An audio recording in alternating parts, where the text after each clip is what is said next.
पोखरा airport से तारा air का एक विमान उड़ान भरता है। उड़ान के कुछ ही मिनटों बाद यह प्लेन रडार से गायब हो गया। न कोई इमरजेंसी और न ही कोई मीडिया कॉल। अचानक से ये प्लेन कहां गायब हो गया और प्लेन में सवार 19 पैसेंजर्स का क्या हुआ, आइए जानते हैं पूरी कहानी। 29 मई 2022 तारा एयर का एक विमान जिसे यति एयरलाइन ऑपरेट कर रही थी, पोखरा एयरपोर्ट नेपाल से सुबह की करीब 9 बजे ये उड़ान भरने की तैयारी कर रहा था। इस प्लेन में 19 पैसेंजर्स और 3 क्रू मेंबर सवार थे। मौसम थोड़ा खराब था, लेकिन इतना भी खराब नहीं था कि प्लेन टेक ऑफ और लैंडिंग न कर सके। प्लेन धीरे धीरे रनवे पर रन करते हुए टेक ऑफ कर गया। पोखरा एयरपोर्ट के ऊंचे ऊंचे पहाड़ों के बीच से होते हुए तारा एयर उड़ता जा रहा था। करीब 20 मिनट उड़ान भरने के बाद इसे जोमसम एयरपोर्ट पहुंच जाना था। जोमसम एटीसी अपने रडार में तारा एयर पर नजर बनाए हुए थे, लेकिन अचानक से ये प्लेन रडार से गायब हो गया। एटीसी को लगा कि कोई बात नहीं, मौसम थोड़ा खराब है तो हो सकता है सिग्नल में प्रॉब्लम हुई हो। घड़ी के टिक टिक चलती जा रही थी, पर प्लेन से दोबारा संपर्क नहीं हो पाया। प्लेन के साथ क्या हुआ, कहां पर जाकर ये गिरा, एटीसी के पास कोई भी आइडिया नहीं था। प्लेन को इतने विशालकाय जंगल में ग्राउंड लेवल पर भी खोजना बहुत मुश्किल था, इसीलिए हेलीकॉप्टर को भेजा गया। लेकिन मौसम खराब होने की वजह से बादल काफी नीचे तैर रहे थे। कैप्टन के फोन को ट्रैक किया गया नेपाल टेलीकॉम के द्वारा। तब जाकर यह पता चला कि प्लेन का लास्ट लोकेशन लेते नामक जगह पर थी। अब लेते पुलिस स्टेशन में कांटेक्ट किया गया। उन्होंने भी कहा कि हाँ, पास के गांव में हमने एक तेज आवाज सुनी है। अब हेलीकॉप्टर उस एरिया की छानबीन करने में लग गए। करीब 5 घंटे की छानबीन के बाद प्लेन का मलबा मिल गया। यह एक नदी के किनारे क्रैश हुआ था। धीरे धीरे अब दिन ढलता जा रहा था। शाम होते ही यहाँ ठंड इतनी बढ़ जाती है कि भारी मात्रा में बर्फ गिरने लगती है। इसीलिए रेस्क्यू ऑपरेशन को रोक दिया गया और यह कह दिया गया कि हम अगले दिन उजाले में दोबारा से रेस्क्यू ऑपरेशन शुरू करेंगे। 30 मई 2022 यानी कि घटना के अगले दिन रेस्क्यू टीम प्लेन के मलबे तक पहुंच गई। प्लेन करीब 14,500 फीट के एल्टीट्यूड में क्रैश हुआ था। प्लेन में सवार सभी 20 लोगों की मौत हो गई। इस प्लेन में 13 नेपाल, 2 जर्मन और 4 इंडियन सवार थे। इस हादसे के पीछे बहुत सारे सवाल थे। आखिर कैसे इतना बड़ा हादसा हो गया? प्रॉब्लम आखिर कहां पर थी? क्यों पायलट ने कोई भी इमरजेंसी या मीडिया कॉल नहीं किया? अब इन्वेस्टिगेशन की टीम इस केस की छानबीन करने में लग गई और इस इन्वेस्टिगेशन में उन्हें लगभग 1 साल का वक्त लग गया। 30 मई 2023 को ऑफिशियल इन्वेस्टिगेशन रिपोर्ट को पब्लिश किया गया है। इस हादसे की फाइनल इन्वेस्टिगेशन रिपोर्ट 29 मई 2022 तारा एयर के विमान को हर रोज की तरह 3 बार उड़ान भरना था, पोखरा से जोमसम और जोमसम से पोखरा। लेकिन 28 मई को 2 एक्स्ट्रा फ्लाइट भी ऐड कर दी गई थी, यानी कि उन्हें हर रोज की तरह 3 फ्लाइट्स नहीं बल्कि 5 बार टेक ऑफ करना था। इसलिए तारा एयरलाइन ने अर्ली मॉर्निंग से ही प्लेन को उड़ाना शुरू कर दिया। तारा एयर की ये चौथी फ्लाइट थी।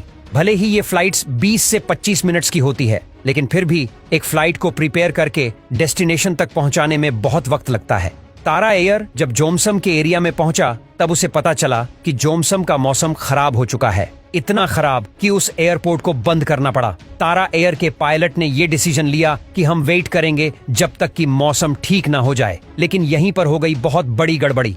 दरअसल नेपाल के पोखरा से जोमसम बड़े बड़े पहाड़ों से घिरा हुआ है। यहाँ पर्वतों की ऊंचाई 15 फीट से भी अधिक है। इसलिए प्लेन को पर्वतों के ऊपर से नहीं बल्कि पर्वतों के बीच से उड़ाया जाता है ताकि ये किसी पर्वत से ना टकरा जाए। लेकिन कभी कभी इन प्लेस में प्रॉब्लम हो जाती है जब प्लेन के डायरेक्शन को बदलना पड़ता है। लेकिन जब मौसम खराब हो जाए और प्लेन को पहाड़ों के बीच से मोड़ना पड़ जाए तब पायलट्स को रास्ता ठीक से दिखाई नहीं देता। ऐसे में अगर प्लेन को मुड़ने में थोड़ी भी जल्दबाजी हो जाए या थोड़ी देरी हो जाए तो प्लेन पर्वतों के बीच के रास्ते को मेंटेन नहीं कर पाएगा और दोनों ही केस में प्लेन हादसे का शिकार हो सकता है। ऐसे केस में प्लेन के साथ कोई हादसा ना हो, इसके लिए प्लेन में AIP रूट होता है। AIP बोले तो एरोनॉटिकल इंफॉर्मेशन पब्लिकेशन, बेसिकली एक सिविल एविएशन ऑर्गेनाइजेशन जो हर एरिया के रूट को डिसाइड करती है कि प्लेन को किस पर्वत से होते हुए किस रास्ते से जाना है। इस रूट को पायलट अपने ऑटो पायलट में सेट कर सकते हैं और प्लेन का ऑटो पायलट प्लेन को सही सलामत ले जाएगा।